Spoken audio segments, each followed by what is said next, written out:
आखिर बीजेपी के लिए वसूली कौन करता है? ईडी सीबीआई से डरा धमका कर बीजेपी रोकड़ा वसूलने का काम करती है।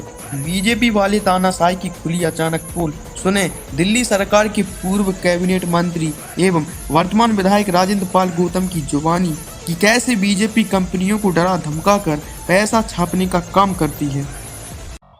नमो बुद्धाय, जय भीम, जय भारत, जय संविधान, जोहार। साथियों, मैं एक सवाल आप सबसे पूछना चाहता हूं और आप सब भी अपने आप से सवाल पूछिए कि भारतीय जनता पार्टी के लिए यह वसूली का काम कौन कर रहा है? सीधा सीधा जवाब है, ऐसी 41 कंपनियां जिनके खिलाफ सीबीआई, ईडी या इनकम टैक्स ने कार्रवाई शुरू की और कार्रवाई शुरू करने के बाद उन 41 कंपनियों ने भारतीय जनता पार्टी को 2471 करोड़ के करीब रुपया दान दिया, डोनेशन दिया इलेक्ट्रल बॉन्ड के माध्यम से।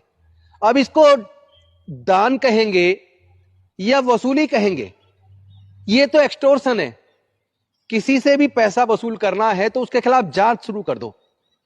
जैसे ही जांच शुरू होगी, व्यक्ति घबरा जाएगा, डर जाएगा, वो कंपनी का मालिक डर जाएगा और डर से बचने का रास्ता है कि भारतीय जनता पार्टी को चंदा दो, साथ में धंधा लो और अपने खिलाफ जांच को बंद करवाओ।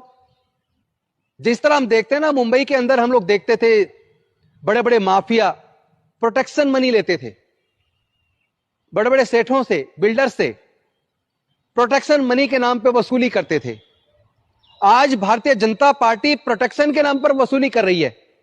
यानी कि अगर जांच एजेंसियों से बचना है, अगर इनकम टैक्स, सीबीआई, ईडी की रेड से बचना है, क्योंकि पहले तो भारतीय जनता पार्टी उनके खिलाफ रेड डालेगी, ईडी, सीबीआई, इनकम टैक्स से कार्रवाई करवाएगी और उसके बाद प्रोटेक्शन के नाम पर पैसा लेकर सारी जांच बंद कर देगी, उनको प्रोटेक्ट कर देगी।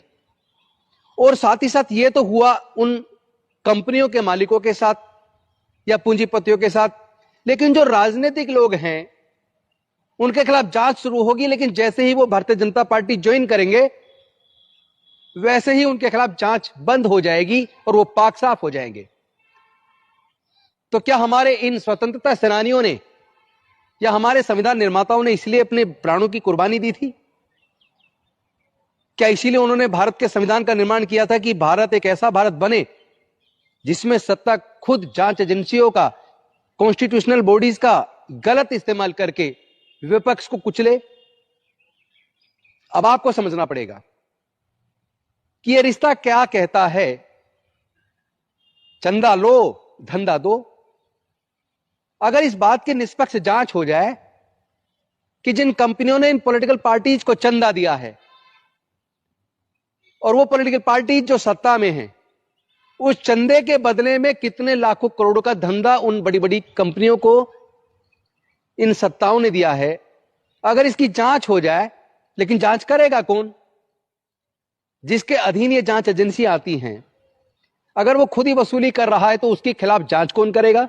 किसमें इतनी हिम्मत है?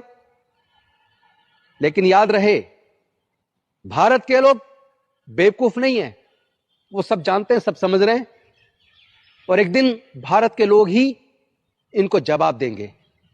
ये लोग जो देश के लोकतंत्र को खत्म करना चाहते हैं, जो संविधान को खत्म कर रहे हैं, जिन्होंने लोगों में डर का माहौल पैदा कर दिया है, लोगों को आतंकित कर रहे हैं, नफरत फैला रहे हैं, कहीं धर्म के नाम पर तो कहीं जाति के नाम पर, इनको भारत के लोग जवाब जरूर देंगे। क्योंकि भारत के लोग जानते हैं लोकतंत्र को बचाना और संविधान को बचाना हम सब की प्राथमिकता है।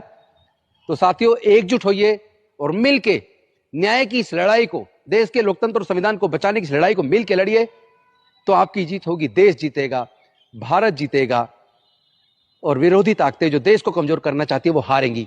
बहुत बहुत धन्यवाद। नमो बुद्धाय, जय भीम, जय भारत, जोहार।